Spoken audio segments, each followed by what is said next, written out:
So we're starting to get some numbers in from the Golovkin-Jacobs pay-per-view card. I don't know why some of you guys are so interested in this, but I know that you are, so I wanted to share what I have so far. K2 Promotions, their publicist today, sent out a press release to us giving all of the information that we have so far. Some of it is totaled with receipts and everything, but the actual pay-per-view numbers are still coming in. There's various streams that it comes in through, but what I can tell you is it's probably going to do north of 160,000 pay-per-view buys. It's going to fall short of 200,000, which is where I thought this thing could land. So to me, it's a slight letdown, but you're going to hear, you're going to see on a lot of channels out there on YouTube, the usual suspects saying that this thing tanked and it was a failure and it didn't make any money. That's absolutely not true. I want to do some quick math with you guys and then share with you some other numbers that other people aren't talking about. If you do 160,000 buys at $65 a piece, that's 10.4 million, okay? And of course you have to cut that in half. Half of it goes to the distributors, your Time Warner cables, your Direct TVs, whoever it is. So you're talking at least $5 million right there off top with the pay-per-view revenue. Now the actual live gate did over $3.7 million. That is about twice what Golovkin-Lemieux did, which I think was about $2 million back in 2015. That was that first fight at the Garden for Triple G, at least, on a big stage like that.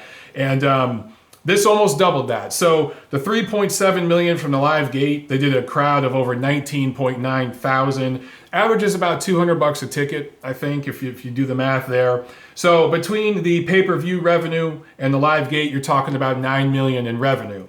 Now, you also have to factor in the foreign TV money, the licensing rights for the other countries, those channels to air this thing, and it aired in over 100 countries. Now, Tom Loeffler, the promoter for K2, or promoter for Golovkin, I should say, he can't disclose the actual figures because there's taxes involved and everything else. You're never going to get the real number, but they've confirmed that it's the highest number that Triple G has made yet, okay, off of foreign TV rights. And if it's in over 100 countries, just kind of do the math there in your head, okay? And we'll get to some of that in a second here. But also there's sponsorships.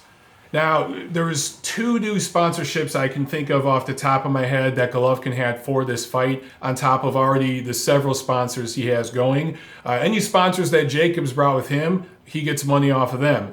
But if we're talking just about the card in general, which is a K2 Promotions / Triple G Promotions card, the sponsorships that Golovkin brought in, that adds revenue.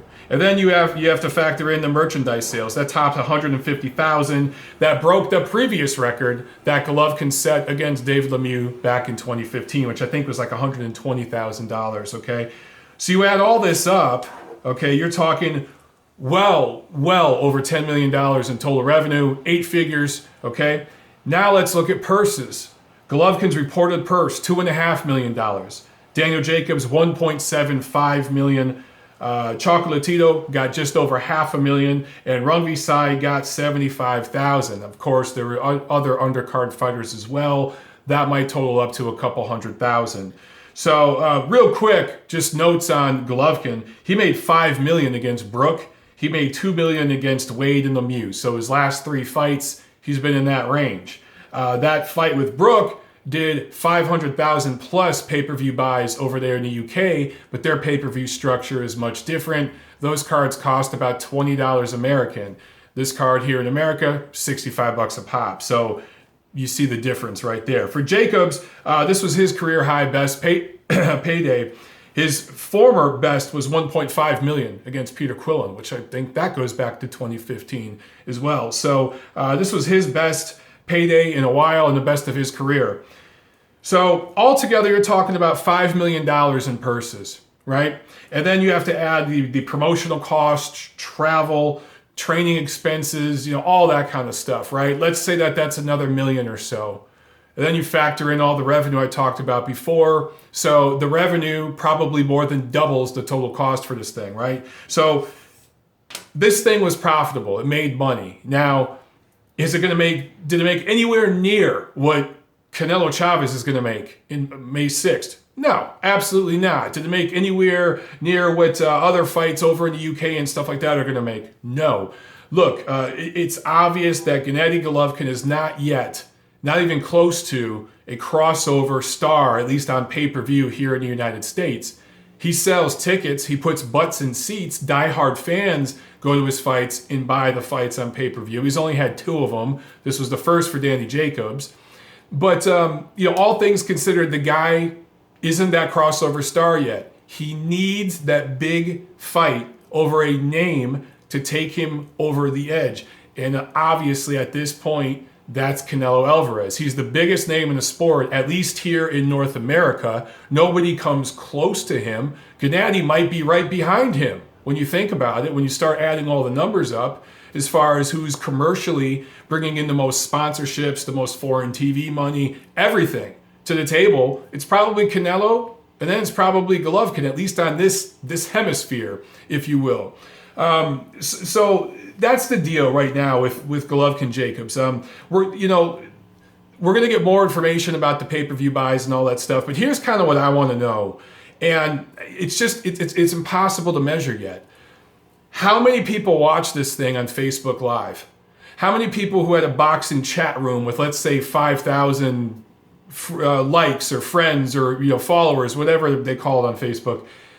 Maybe one of those guys or a bunch of them ordered the fight and then blasted the fight on their Facebook Live for their friends to see. And then their friends tell their friends and they tell their friends and blah, blah, blah. How many hundreds of thousands, if not millions of people stream this thing? On not just Facebook Live, but all kinds of services around the world. These international streaming sites, you can find them online. Just Google, there's a ton of them. And a lot of these streaming sites, if one stream gets shut down halfway through, there's like 4, 5, 6 different channels you can click on to pick up another version of the stream. The promoters, they try to catch it, but they can't. They can't keep up with it. So this technology, at some point, you got to think, I know Facebook's already working on it actually.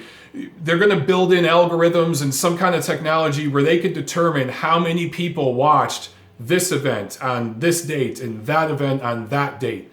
It sounds crazy to think that just from an audio stream or a video stream, you can detect what event that is. But YouTube already has that technology.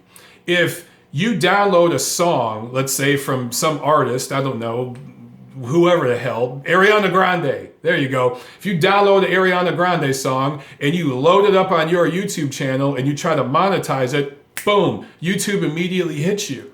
A lot of times they'll detect it before you even monetize it. They're able to, just through the digital code, man, the zeros and the ones, they're able to pick up the audio file and the video file and determine that is a copyright infringement, right? So YouTube already has that intelligence. At some point, you got to think Facebook's going to adopt it, tweak it, find a way to make money off of it, and then start streaming stuff or processing ratings for what they're streaming. This technology is going to continue to grow.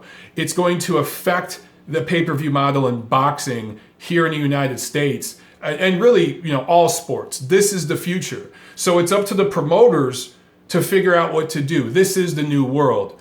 Now I'll add this much.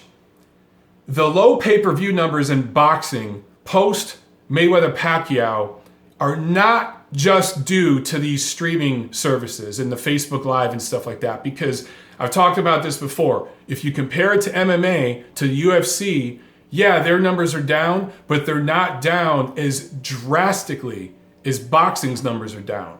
So I really do think that a lot of this, I'm sorry, I know it's being a dead horse, but I think a lot of these lowered numbers are due to the post-Floyd Mayweather era.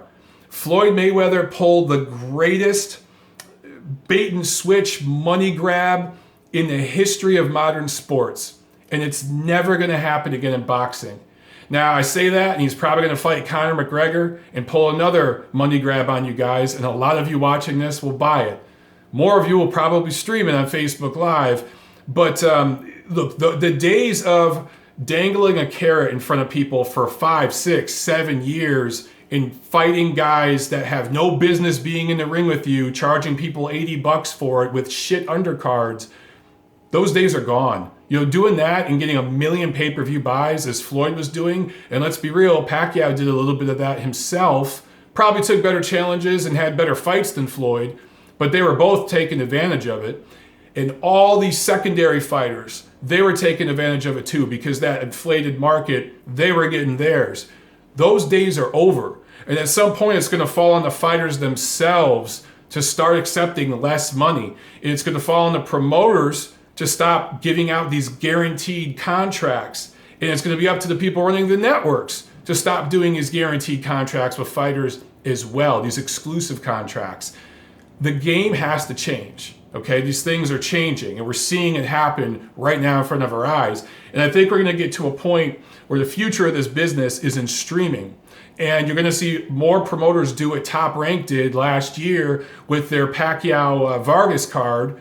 Yeah, when Pacquiao fought Jesse Vargas, where they independently distributed it. They produced it, did it themselves, and it was very profitable for them.